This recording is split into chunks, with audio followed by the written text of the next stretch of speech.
बच्चों, JEE mains और JEE advance के बेसिस पर एडमिशन के लिए जो जोसा काउंसलिंग है वो अब शुरू होने वाली है। आज ही नोटिफिकेशन बाहर आई है और जो भी प्रोसीजर है, जो जो तरीके हैं और क्या क्या डॉक्यूमेंट्स आपको चाहिए, कैसे कैसे आप उसमें काउंसलिंग कर सकते हो, ये सारी चीज़ें अभी ऑलरेडी वेबसाइट पे मेंशन किया हुआ है और डिटेल्ड नोटिफिकेशन अभी नहीं आया है जिसमें आपको इस साल के प्रोसीजर के बारे में बताया गया है। बट मैं इस वीडियो में पुराने साल के बेसिस पर मैं आपको बताऊंगा कि कैसे आपको काउंसलिंग करनी है, पर्टिकुलरली क्या क्या चीज़ें हैं उनको आपको ध्यान में रखना है। और आईआईटीज़ या एनआईटीज़ प्लस जिसको बोलते हैं, जिसमें एनआईटीज़ होते हैं या ट्रिपल आईटीज़ होते हैं या गवर्नमेंट फंडेड टेक्निकल इंस्टीट्यूट्स होते हैं, तो इन सब के लिए आप कैसे आप काउंसलिंग करेंगे अपने रैंक के बेसिस पे, राइट? मेरिट लिस्ट जो निकलने वाला है उसके बेसिस पे आप कैसे काउंसलिंग करेंगे। थोड़ा सा बैकग्राउंड जान लेते हैं जॉइंट सीट एलोकेशन अथॉरिटी के बारे में। ये बेसिकली आप देख सकते हैं कि ई काउंसलिंग के लिए अभी पोर्टल लाइव हो गया है। ये बेसिकली जोसा जिसको बोलते हैं, बहुत फेमस है ये। और ये आपके josa.nic.in ये वेबसाइट का यूआरएल है जिसका यूज़ करके आप इस पर काउंसलिंग करेंगे लॉगिन करके। ठीक है, तो सबसे पहले देखते हैं कि जो जॉइंट सीट अलोकेशन अथॉरिटी है ये है क्या।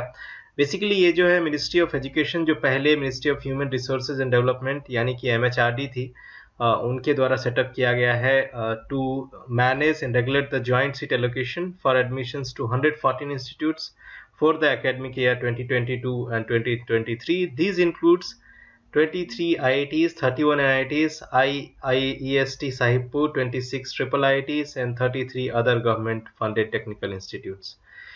इनमें जो भी एडमिशन है, जैसे 23 आईआईटी हो गए, 31 एनआईटीज हो गए और बाकी जो 26 ट्रिपल आईटीज हो गए, इन सब इंस्टीट्यूट्स में एडमिशन के लिए आपको जो प्रोसीजर फॉलो करना पड़ता है आपके रैंक के बेसिस पे, वो बेसिकली जोसा वो काम करती है, उनको मैनेज करती है, उनको रेगुलेट करती है ताकि किसी भी तरह का इरेगुलरिटीज इस प्रोसेस में ना हो, क्योंकि ये बहुत ही कम्बरसम, बहुत ही पेचीदा प्रोसेस होता है। तो इसको कोई ना कोई मॉनिटर करने वाला होना ही चाहिए ताकि ये प्रोसेस स्मूथ हो और जो बच्चे जिसके रैंक अच्छे हैं या जिसके रैंक जिस भी तरह के हैं उसके बेसिस पर उसे किसी भी पर्टिकुलर कॉलेज में कोई एक प्रोग्राम जो बेस्ट सुटेबल हो उस रैंक के अकॉर्डिंग वो मिल पाए। इसीलिए ये एक सिंगल प्लेटफॉर्म होता है जो इस इंस्टीट्यूट्स में एडमिशन के लिए यूज़ किया जाता है, जिसको हम जोसा, फेमस तरीके से जोसा बोला जाता है, ज्वाइंट सीट एलोकेशन अथॉरिटी, है ना। इसमें जो क्वालिफाइंग एग्जामिनेशंस होते हैं जिन जो कंसिडर किया जाता है वो जेईई एडवांस होता है, जेईई मेन होता है जिसमें बीटेक के लिए और बी आर्किटेक्चर के लिए होता है और बी प्लानिंग के लिए। तो ये 4 डिफरेंट एग्जामिनेशंस के मेरिट लिस्ट को इसमें कंसिडर किया जाता है काउंसलिंग करते समय। और इसमें जो इंस्टीट्यूट्स है जो मेनली 2 कैटेगरीज में डिवाइड किया गया है, एक है आईआईटीज और दूसरा है एनआईटीज प्लस, जिसमें एनआईटीज आ जाते हैं, IIEST आ जाता है, ट्रिपल आईआईटीज आ जाता है और अदर जो है गवर्नमेंट फंडेड टेक्निकल इंस्टीट्यूट्स आ जाते हैं। ये तो हो गया आपका जोसा के बारे में। अब देखते हैं कि जोसा अपने वेबसाइट पे कैसे काउंसलिंग करवाता है, उसके लिए क्या क्या हेल्पिंग मटेरियल है, क्या क्या प्रोसीजर है, इसके बारे में अभी हम देखते हैं। अभी मैं आपको यहाँ पर ले आया हूँ 2022 का जो जोसा का काउंसलिंग स्टार्ट होने वाला है उसके वेबसाइट पर, और आप देख सकते हैं josa.nic.in। और इसमें मैं आ गया हूँ आर्काइव सेक्शन में, जिसमें 2021 में जो काउंसलिंग करवाई गई थी उसके प्रोसीजर मेंशन्ड है। आज जो कुछ घंटे ही पहले ये न्यूज़ आई हुई है उसका कुछ बेसिक सा इन्फॉर्मेशन दे देता हूँ कि जो पोर्टल है जो josa.nic.in है, वो लाइव हो चुका है 2022 के काउंसलिंग के लिए। इसमें जो प्रोसीजर है, जो स्टेप्स है बेसिकली काउंसलिंग प्रोसेस का, उसमें आपको पहले रजिस्ट्रेशन करना पड़ेगा जेईई मेन के लिए, चूँकि अभी जेईई एडवांस हुआ भी नहीं है, 28 अगस्त को होना है। तो रिजल्ट आने के बाद ही स्टार्ट होएगा। आप देख सकते हैं जेईई मेन काउंसलिंग के लिए आपको रजिस्ट्रेशन करना पड़ेगा पर्टिकुलरली, फिर उसका डिटेल जो है आपको वेरीफाई करना पड़ेगा, फिर आपको चॉइस फिलिंग का ऑप्शन दिया जाएगा कि आप कौन कौन से चॉइस फिल करते हैं। फिर आपको एक मॉक सीट अलॉटमेंट होगा। ये क्या होता है? ये बेसिकली होता है ये दिखाने के लिए कि जो आपने जो चॉइस फिलिंग करी है उसके बेसिस पे आपको क्या मिलने के चांसेस है। ये एक्चुअल सीट अलॉटमेंट नहीं होता, ये कह सकते हैं कि वर्चुअल सीट अलॉटमेंट होता है, जिसके बेसिस पे ये तय किया जाता है कि आपने जो ऑप्शन भरे हैं वो वाकई में सुटेबल है भी या नहीं। इसके बाद एक और मौका मिलता है आपको जो आपको है सीट अलॉटमेंट चॉइस फिल करने का, राइट। सो चॉइस फिलिंग आप करने का मौका इसके बाद और मिलेगा, ताकि अगर कोई सीट अलॉट नहीं होता है मॉक सीट अलॉटमेंट में, तो आप अपने चॉइस को चेंज कर सकते हैं। उसके बाद फाइनल काउंसलिंग का रिजल्ट आता है, जिसमें अलग अलग प्रोसीजर से आप अपने सीट को फ्रीज कर सकते हैं। आप अपने सीट के बेस को एक्सेप्ट करके एडमिशन ले सकते हैं। इस साल फीस थोड़ा सा जो रिजर्व जब आप सीट रिजर्व करते हैं तो एप्लीकेशन फ़ी आपको पे करना पड़ता है। वो बेसिकली इस साल जो रिजर्व कैटेगरी है उनके लिए 20,000 है और अनरिजर्व के लिए 45,000 है। लास्ट ईयर ये 15,000 और 35,000 था, तो उस हिसाब से इस साल ज़्यादा चांसेस है बढ़ने के। और जो आपको डॉक्यूमेंट्स लगेंगे रजिस्ट्रेशन करते समय, जो आपको अपलोड करना पड़ेगा आपको वेरिफिकेशन के टाइम पे, वो सारे डॉक्यूमेंट्स यहाँ लिस्टेड है। जिससे क्लास 12 की मार्कशीट चाहिए, आपको डेट ऑफ बर्थ प्रूव करने के लिए क्लास 10th या क्लास 12th का मार्कशीट चाहिए, जो आप जहाँ पर आपका डेट ऑफ बर्थ लिखा हुआ हो, या डेट ऑफ बर्थ किसी ऑथराइज्ड सिग्नेटरी से होना चाहिए। उसके बाद जेई मेन पर सीट अलॉटमेंट लेटर जो है जोसा के द्वारा अलॉट होता है, वो आपको होना चाहिए। पासपोर्ट साइज फोटो 3 होना चाहिए। वैलिडिटी फोटो आइडेंटिटी कार्ड होना चाहिए।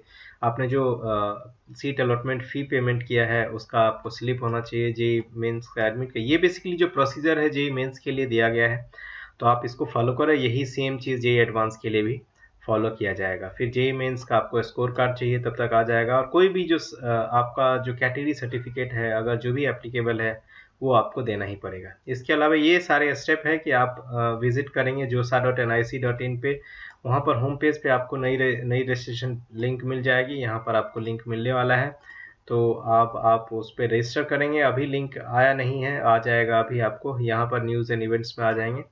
उसके बाद आप वहाँ पर सारी डिटेल भरेंगे, जो भी डिटेल रिक्वायर्ड होंगी वहाँ पर फिल करेंगे। और फिर आपको जोसा 2022 का चॉइस फिलिंग स्टेप वहाँ पर आएगा, जिसमें आप चॉइस फिल करेंगे। और फाइनली जब आपका चॉइस फिल हो जाएगा, तो आप अपने चॉइस को रिव्यू करके आप उसको लॉक करेंगे। लॉक करना पड़ता है। अगर आपने बाय डिफ़ॉल्ट भी छोड़ दिया है, तो लास्ट सेव्ड जो चॉइसेस होंगे वो बाय डिफ़ॉल्ट जोसा उसको कंसीडर करता है, राइट। तो ये तो हो गया कि ओवरऑल जो इस साल होने वाले काउंसलिंग है, बेसिकली आईआईटीज, एनआईटीज, जीएफटीआईज और ट्रिपल आईटीज वगैरह के लिए, उनके लिए क्या प्रोसीजर है वो है। इसमें कुछ जो बातें हैं, जो इम्पोर्टेंट चीज़ें हैं, वो बिजनेस रूल में जो सा ने मेंशन किया हुआ है। ये 2021 और 22 के जो एकेडमिक ईयर थे उसमें एडमिशन के लिए था, बट इसमें जो रूल्स है, बेसिक रूल्स, वो सेम ही होने वाले हैं। तो ये डॉक्यूमेंट आप एक्सेस कर सकते हैं। ये बिल्कुल जैसे आप देख सकते हैं कि ये एक्सेस आप जोसा का जो वेबसाइट है उसके आर्काइव सेक्शन से कर सकते हैं। इन्फॉर्मेशन बुलेटिन अभी अपडेट नहीं हुआ है, इसमें जब होएगा तो आप वहाँ से बिल्कुल देख सकते हैं। आर्काइव सेक्शन से आपको ये मिल जाएगा। फिलहाल मैं बता देता हूँ कि इसमें आपको क्या क्या चीज़ें ज़रूरत है। ये कुछ फुल फॉर्म है, आप देख सकते हैं। जो आपको सबसे पॉपुलर है वो है CSAB और CRL, कॉमन रैंक लिस्ट और सेंट्रल सीट एलोकेशन पोर्ट्स। जब भी ये काउंसलिंग होता है, तो जो मेन काउंसलिंग होता है, जिसको जोसा काउंसलिंग बोलते हैं, इसमें IITs NITs ये हो, तो उसमें 6 राउंड होता है। और उसके बाद जो दो छोटे CSAB बोलते हैं, CSAB राउंड, उसमें आपको क्या करना पड़ता है, उसमें आपको बस ऐसे ही सीट जो NITs वगैरह में बच चुके हैं उनके लिए उसमें काउंसलिंग होता है। NITs या GFTIs या फिर आपका ट्रिपल आईटीज, इन सब में एडमिशन के लिए जो सीट बचा हुआ है उसके लिए किया जाता है लास्ट के 2 राउंड, जिसको स्पॉट राउंड भी बोला जाता है, स्टेट राउंड भी बोला जाता है। तो ये सब एलिजिबिलिटी लास्ट ईयर का था, ऑलमोस्ट सेम ही रहने वाली है। मैं इस पे फोकस नहीं करने वाला हूँ। मेरा जो मेन एजेंडा था वो था आपको ये बताना कि आप जब प्रोसेस करेंगे उस समय भी मैं एक वीडियो बनाऊंगा जिसमें मैं डिटेल में इस साल के लिए बात करूंगा। अभी मैं फिलहाल आपको एक आइडिया देता हूं कि कैसे काउंसलिंग टिपिकली होता है। जब आप चॉइस फिलिंग वगैरह करेंगे तो कैसे आप आगे बढ़ेंगे, कैसे क्या करेंगे, उसके लिए इसमें मेंशन किया हुआ है। इसी तरह का डॉक्यूमेंट इस साल के लिए भी रिलीज़ होगा। अभी हम लोग इंतजार कर रहे हैं कि वो कब रिलीज़ हो, राइट। और इसमें बहुत सारे रूल, बहुत सारे रैंक बनाने के तरीके, percentage, seat allocations, state preference, ये सारी चीज़ें दी हुई रहती है। इनमें जो मेन चीज़ है वो चॉइस फिलिंग का होता है, जहाँ पर आप यहाँ पर देख सकते हैं कि एप्लीकेशन नंबर से और पासवर्ड से आप लॉगिन करेंगे, राइट। और उसके बाद आप अपना डिटेल फिल करेंगे। और ये जब आपने फिल कर लिया तो आपको एक प्रोविजनल ऑफर सीट एलोकेशन होगा, और इसके लिए आपके पास चॉइसेस रहते हैं। अब क्या करना होगा, जब भी ये आपको चेक करना पड़ेगा बीच बीच में, जब भी रिजल्ट आएगा, जैसे राउंड 1 का रिजल्ट आ गया मान लीजिए, तो उसमें आपका क्या करना पड़ेगा, अब आपके पास चॉइस रहेगा कि आप उसको एक्सेप्ट करते हैं या फिर अगले राउंड के लिए आप वेट करते हैं। तो इसमें पहले क्या करना पड़ेगा, आपको एक्सेप्ट द सीट को एक्सेप्ट करना पड़ेगा। अब उसमें एक्सेप्ट करने के लिए भी 3 ऑप्शन अवेलेबल है, फ्रीज, स्लाइड एंड फ्लोट। थोड़ी देर में हम तीनों शब्दों के बारे में जानेंगे कि ये बेसिकली है क्या। उसके बाद आप जब आपने एक ऑप्शन को चूज़ कर लिया तो फिर आपको जो डॉक्यूमेंट है वो अपलोड करना पड़ेगा। उसके बाद सीट एक्सेप्टेंस फ़ी आपको पे करना पड़ेगा, है ना। और अगर आप सीट एक्सेप्टेंस फ़ी पे नहीं करते हैं तो आपको आपका जो कैंडिडेचर है वो कैंसिल माना जाएगा और आपको जो सीट एलोकेट नहीं किया जाएगा। देख सकते हैं लास्ट ईयर जो 2021 में था वो 35,000 था और 15,000 था, जो बेसिकली रिजर्व कैटेगरी के लिए 15,000 था और नॉन रिजर्व के लिए 35,000 था। उसमें से 2,000 जो है आपका जोसा काउंसलिंग प्रोसेसिंग चार्जेस बोलते हैं, ये आपको नॉन रिफंडेबल होता है। आप जब एक बार पे करेंगे तो आपको रिफंड नहीं होगा किसी भी हालत में, जो भी कंडीशंस होते हैं। ये फ़ी आपको काट के ही पैसा रिफंड होएगा और ये आप नेट बैंकिंग, चालान या फिर डेबिट कार्ड या क्रेडिट कार्ड से पे कर सकते हैं। उसके बाद जो भी क्वेरीज है, अगर आपका डॉक्यूमेंट वेरिफिकेशन के टाइम पे अगर बोर्ड का कोई ऑफिसर आपसे कुछ सवाल पूछता है या कोई डॉक्यूमेंट का जस्टिफिकेशन मांगता है तो आपको देना ही पड़ेगा। अदरवाइज अगर आप उससे कोऑपरेट नहीं करते हैं तो आपका जो आपका सीट एलोकेशन है उसको निरस्त कर दिया जाएगा, यानी कि कैंसिल कर दिया जाएगा, राइट। तो आपको उसको फॉलो करना ही करना है। तो जो भी ऑफिसर आपका डॉक्यूमेंट वेरीफाई कर रहा है, ऑनलाइन होता है ये, तो आपको रिस्पांस भी ऑनलाइन ही क्विकली देना पड़ेगा अपने लॉगिन आईडी पासवर्ड के थ्रू, और वहाँ से आप इसको टैकल कर पाएंगे। तो ये बहुत ज़रूरी है कि आप डॉक्यूमेंट वेरिफिकेशन या अपलोड करते समय इन सब बातों का ध्यान रखें, ताकि किसी भी तरह का जो सीट एलोकेशन कैंसिलेशन का प्रॉब्लम आपको ना हो, राइट। ये था। उसके बाद आपका एक बार वेरिफिकेशन हो गया तो आप आगे एडमिशन के लिए जा सकते हैं, एडमिशन में आगे बढ़ सकते हैं आप। उसके बाद ये कुछ प्रोसीजर है जो कैटेगरी स्टूडेंट्स के लिए हैं। ये जो 3 टर्म्स थे उसका मैं मतलब समझा देता हूँ, ये बहुत इंपॉर्टेंट है समझना। पहला टर्म्स है कि जब भी आप को सीट एक एलोकेट होगा तो आपके पास 3 ऑप्शन रहेगा चूज करने के लिए, एक है फ्रीज, एक है फ्लोट और तीसरा है स्लाइड। फ्रीज का मतलब क्या होता है कि आपको जो भी सीट ऑफर हुआ है आपने उसको एक्सेप्ट कर लिया है और आप उसको अब आप अगले राउंड में पार्टिसिपेट नहीं करना चाहते हैं। दैट मीन्स कि आप वो सीट को एक्सेप्ट करके उसी पर एडमिशन लेना चाहते हैं। दैट मीन्स कि आपके प्रेफरेंस के अकॉर्डिंग जो भी सीट एलोकेट हुआ है वो आपके अकॉर्डिंग हुआ है, या अगर अकॉर्डिंग नहीं भी हुआ है तो फिर भी जो भी एलोकेट हुआ वो आपको ज़्यादा सुटेबल लग रहा है, चांसेस आपको अगले राउंड में कम लग रहा होगा, इसीलिए आपने उसको एक्सेप्ट किया। तो जब जैसे ही आपने फ्रीज ऑप्शन चूज़ किया तो अब उसके बाद आप ना तो अगले राउंड में पार्टिसिपेट कर पाएंगे और ना ही आगे आप कुछ कर पाएंगे। इसके बाद आपको सीधा एडमिशन प्रोसेस में ही जाना पड़ेगा, राइट। और जो इसके बाद अगर आपने फ्रीज ऑप्शन सेलेक्ट किया तो आपका जो है अगले राउंड में आपका जो है प्रेफरेंस कंसीडर नहीं किया जाएगा। नेक्स्ट है फ्लोट। फ्लोट का मतलब ये होता है कि आपको जो भी सीट एलोकेट हुआ है आपने उसको एक्सेप्ट तो किया है, बट आप वेट कर रहे हैं कि अगले राउंड में इससे बेटर सीट अगर एलोकेट होता है आपके प्रेफरेंस के बेसिस पे किसी भी इंस्टीट्यूट में तो आप उस पर चले जाएंगे, राइट। तो इसका मतलब ये है कि अगला अगर हायर प्रेफरेंस का अगर आपका कोई प्रोग्राम एक्सेप्ट होता है तो आपका जो पुराना वाला एलोकेशन है वो ऑटोमेटिकली कैंसिल हो जाएगा, राइट। सो इस बात का जरूर ध्यान रखें। ये हो गया दूसरा ऑप्शन फ्लोट, नाम से ही बहुत क्लियर हो रहा है। तीसरा है स्लाइड ऑप्शन। स्लाइड ऑप्शन का मतलब ये होता है कि आपको जो सीट एलोकेट हुआ था आपने उसको एक्सेप्ट किया है, बट स्टिल आप अपने हायर प्रेफरेंस के लिए वेट कर रहे हैं उसी इंस्टीट्यूट में जिसमें अभी आपको ये करंट सीट या करंट प्रोग्राम एक्सेप्ट हुआ है ना। और अगले राउंड में आप वेट कर रहे हैं कि आपका जो प्रेफरेंस हायर प्रेफरेंस है, फॉर एग्जांपल मान लीजिए कि आप आईआईटी एनआईटी के लिए काउंसलिंग कर रहे हैं, एनआईटी वारंगल में आपने प्रेफरेंस ऐसे भरा है कि computer science, mechanical, electrical, civil. अब मान लीजिए पहला राउंड हुआ और उसमें आपको फॉर एग्जांपल उसी इंस्टीट्यूट में मान लो केमिकल मिल गया, राइट। बट आपको ऐसा उम्मीद है कि अगले राउंड में आपको हायर प्रेफरेंस वाला यानी कि मैकेनिकल या कंप्यूटर साइंस मिलेगा, तो आप वेट कर रहे हैं, आपने एक्सेप्ट कर लिया है बट आप वेट कर रहे हैं, तो उस केस में आप क्या करेंगे, स्लाइड ऑप्शन चूज करेंगे, राइट। जो सेम ही इंस्टीट्यूट के अंदर अगर आप चाहते हैं कि आपका प्रेफरेंस चेंज हो, तो फिर अगले राउंड में क्या होगा, काउंसलिंग में फिर से अगर हायर प्रेफरेंस अगर कोई आपको आता है तो वो आपको अलोकेट होगा और पिछले वाला जो आपने सेलेक्ट किया था वो आपका ऑटोमेटिकली कैंसिल हो जाएगा। तो ये सारी चीज़ें आपको ध्यान में रखनी है और याद रखिए कि ये जो लास्ट के 2 ऑप्शन है जहाँ पर चांसेस रहता है कि आप अगले हायर प्रेफरेंस का जो सीट है, हायर प्रेफरेंस का जो सीट आपको एलोकेट होने वाला है वो मिल जाए, वो आपको लास्ट राउंड में नहीं मिलेगा, यानी कि 6 राउंड में आपको ये नहीं मिलने वाला है, राइट। ये सब बातों का ध्यान रखिए। ये सब कुछ छोटी छोटी चीज़ें हैं जिसको आपको ध्यान रखना पड़ेगा।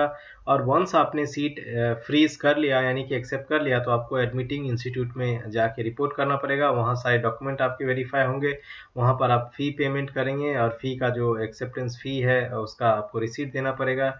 और उसके बाद अगर सब कुछ वहाँ पर सही रहता है, डॉक्यूमेंटेशन वगैरह सब कुछ सही रहता है, तो आपको एडमिशन उस इंस्टीट्यूट में मिल जाएगा। फिर उस प्रोग्राम में आप उस इंस्टीट्यूट में अगले फाइनेंशियल ईयर से कंटिन्यू कर सकते हैं। अगर कोई ऐसा होता है कुछ डिस्क्रिपेंसीज पाई जाती है और अगर आपका या जो सीट एलोकेशन वो कैंसिल हो जाता है, तो आपको जो रिफंड मिलेगा, जो वैलिड रिफंड है, वो आपका 2000 रुपया काट के, इस साल हो सकता है ये अमाउंट ज़्यादा हो, जो आपका प्रोसेसिंग चार्जेज है जोसा का, वो काट के आपको रिफंड मिलेगा। बाकी अगर आप विड्रॉ भी करते हैं और वैलिड रीज़न है विड्रॉ करने के लिए, तो फिर आपको उसी हिसाब से 2000 रुपया काट के आपको रिफंड मिलेगा। तो ये सारे बातें थी जो बहुत इंपॉर्टेंट थी जेई एडवांस और जेई मेंस के बेसिस पर एडमिशन लेने के लिए, जो बहुत सारे लोग अभी वेट कर रहे हैं। कुछ दिन और बाकी है, आप इंतज़ार करिए और आपको उसके बेसिस पे बहुत सारे आंसर्स ऑटोमेटिकली मिल जाएंगे। कुछ चीज़ें हैं जो आप अगर चेक करना चाहते हैं, जैसे अभी ये जॉइंट सीट एलोकेशन अथॉरिटी पे ही जाएंगे, तो उस पर एक ओपनिंग और क्लोजिंग रैंक चेक करने के लिए है।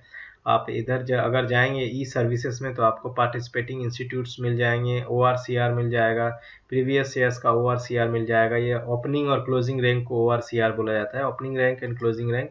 यहाँ पर जो भी इंस्टीट्यूट आप सेलेक्ट करेंगे, जैसे मैंने IIT सेलेक्ट किया, 23 IIT है, उसका नाम है यहाँ पर, उसका कोड है बेसिकली, और उनमें उनका एड्रेस वगैरह सारा कुछ, ईमेल आईडी वगैरह है।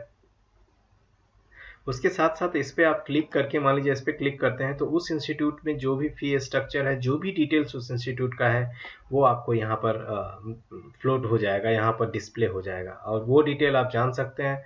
और उस डिटेल से आपको आइडिया लग जाएगी कौन से IITs का फी स्ट्रक्चर कितना है, कैसे एडमिशन प्रोसेस है, सारे कैटेगरीज का आप देख सकते हैं। डिटेल में कॉशन मनी क्या है, सारा चीज़ आपको मिल जाएगा। स्टूडेंट का लाइफ क्या है, फैकल्टी क्या है, रूल्स क्या है, चेंज, सारा जो आपको डाउट या टिपिकली ये माइंड में रहता है, वो सारी चीज़ें यहाँ क्लियर हो जाएगा। और ये है आपका ओपनिंग और क्लोजिंग रैंक वगैरह, जिसमें सीट ब्रेकअप दिया हुआ है, वो आप देख सकते हैं, क्लियरली देख सकते हैं सारे इंस्टीट्यूट्स के लिए। तो ये एक आपका हेल्पफुल फोल्डर रहेगा। आप देख सकते हैं josa.admission.nic.in पे है, आप यहाँ पर सीट इन्फो देख सकते हैं और आपको यहाँ पर वो चीज़ें मिल जाएगी।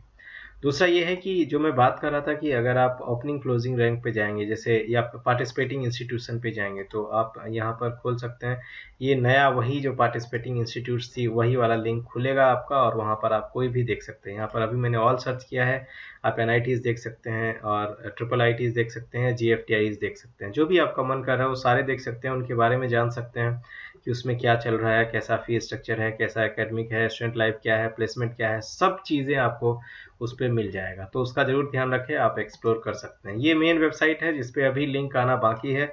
अगर आप होम पे क्लिक करेंगे तो अभी आप देखेंगे कि न्यूज़ एंड इवेंट्स में कुछ आया नहीं है, और वो आ जाएगा, तब आप इसको एक्सेस कर सकते हैं। तो ये था हमारा जेईई मेंस और एडवांस का इस साल का जो काउंसलिंग का प्रोसीजर है, ओवरव्यू है बेसिकली ये, और डिटेल में हम अगले वीडियो में या नेक्स्ट वीडियो में जब इस पर कंटेंट आ जाएगा तो उसमें हम बात करेंगे।